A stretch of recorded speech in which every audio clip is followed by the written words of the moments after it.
Mr. Zalber, we are happy to see you again in our office and thank you for this chance.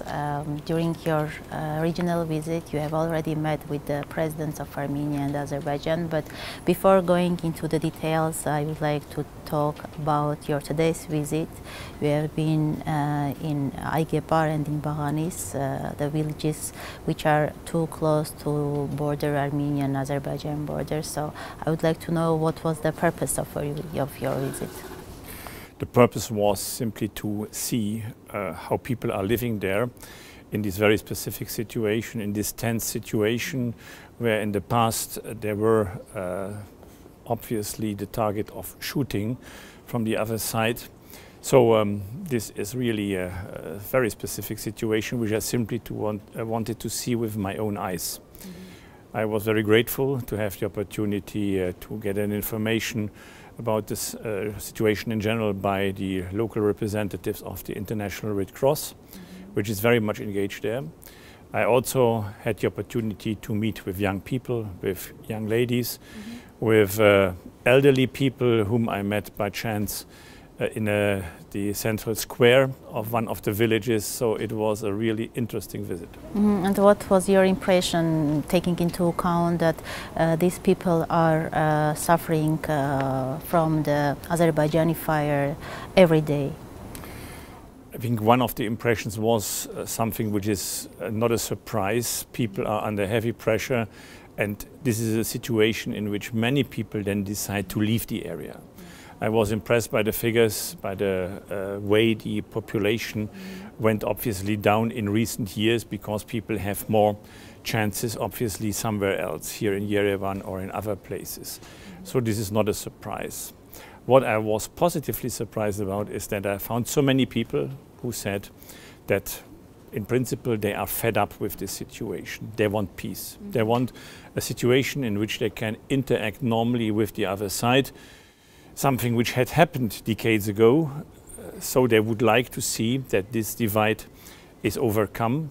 I was particularly surprised when talking to elder gentlemen in one of the villages who were very outspoken on that and said, we want that this ends. We need peace, and we hope that the politicians who have responsibility can achieve peace. And what about the young generation? They really want to stay there and live in their villages, or they want to leave this area because of the war, because of the ceasefire violations? Yeah. Those whom I met in principle said, we want to live here, we want to make a clear statement that we can live here and that we want to keep this land. So there I did not see a strong will to go away, but at the same time we have to recognize that many people left the area. This is your first visit in Tavush, or you have chance to be there? I once traveled through the region, but I did not stop. So today it was the first opportunity to have more intense impressions and to talk to people, which is much more important. By the way, do you have intention to go to Nagorno-Karabakh? I think we discussed this question already earlier. I have the intention to do it, but I have to come to an understanding from all sides involved that this is the right thing to do. I am working on that. You have such an intention to go there? I would wish to do it because as I did it today, and I did it before also on the other sides. It depends on Azerbaijan, you mean? I would like to have a certain understanding with them. I did it already on the other side. I did it today to see how the situation on the ground is. If you want to be engaged in conflict resolution and later on also maybe in conflict rehabilitation, one should know what the situation on the ground is, what the thinking of people is there. So I would very much like to do it, yes. Okay, thank you. Mr. Zalber, we know that Russian Foreign Minister Sergei Lavrov will hold a trilateral meeting with his Azerbaijani and Armenian counterparts on Friday in Moscow. Tomorrow. Yes, tomorrow, yes.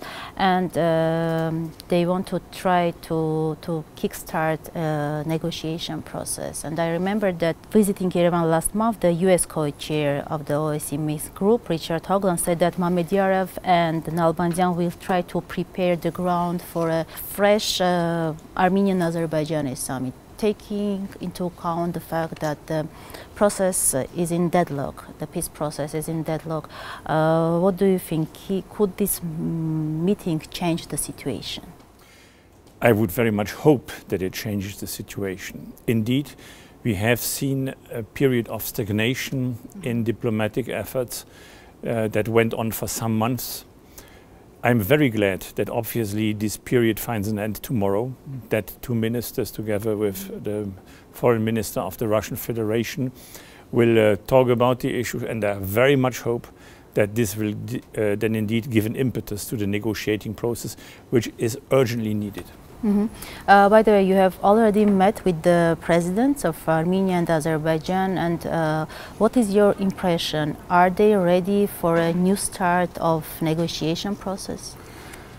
Of course, at this stage they hardly would tell me, as a person not immediately engaged in negotiations, what their intentions are. But probably it is fair to say that indeed there is will on both sides to find a peaceful settlement of the conflict and to go for a solution. At least I have no indications that this is not the case. Mr. Zalber, I would like to talk about the parliamentary elections in Armenia, because you have praised these elections, and according to the presidential press office, you congratulated Sir Sarkisyan for, I would like to cite, successful conduct of the vote, and called it a serious step forward in terms of strengthening stability and democracy in the country. But as we know, the European observers mentioned that the elections were marred by the voter intimidation, vote buying. So could we call it a serious step forward? Look, if I compare the reports of the international observers after elections, I think it is fair to say that it is a step forward. Nobody says that these elections were perfect, even not the leadership here in this country. They recognize that there are things which have to be improved and should be changed in the future. But if we put the elections into a comparison with what happened before and what happens also in other countries of the region, then probably it is fair to say that these elections were reasonably well organized, that the processes which took place on election day were okay, that these elections more or less reflect the will of the people here. I cannot say, and I will not say that everything was perfect. Don't misunderstand me. But as far as these elections could run well, probably they were running well. But can we talk about the people's will when there are credible information about the intimidation of voter? When people are intimidated, could they have a will to vote? It is the question to which extent these phenomena took place. I have no view of my own. I am relying here on what I hear from international observers. And there the overall picture is that those manipulations that took place probably did not modify significantly the outcome that would have been there anyway. By the way, there are records about the intimidation. I don't know if you heard about these records or not. No, not concretely about those records. Okay, by the way, one of the opposition bloc, Congress HJK, has demanded the Constitutional Court to annul the official vote results. Maybe you have heard about I heard about that, yes. And because of large-scale vote buying, multiple vote, etc. So, taking into account all these facts, why did you decide to praise these elections? I'm not sure whether the word praise is here the right way. I congratulated on the good conduct of the elections. I think this is still a fair judgment, not denying the shortcomings. And as I said, nobody denies them. But in comparison with what we have seen before in Armenia, probably we can say that there was some progress. I wasn't personally here. I rely indeed on international observers. Yes. Thank you, Mr. Zalber, for this interview, and if you want to add something, you are welcome. Maybe I should also say a word about the discussion over conflict issues that I had with the leadership here. As before, I made a strong appeal on behalf of the European Union that indeed the leading politicians go for peace, that they go for compromise to find a solution. And indeed, what I saw today here in the countryside even reinforces my personal motivation to make such appeals, because I recognize that to a certain extent, contrary to my expectations, I did not feel any impressions or see any impressions of bad feelings towards the other side or hatred. On the contrary, there was a clear expression for peace, for the will to live in a better situation. So I would very much hope that this could now materialize, and in this respect, of course, I have expectations with regard to the meeting that takes place in Moscow tomorrow. By the way, did you have such meetings in Azerbaijan as well? I mean, did you go to villages there?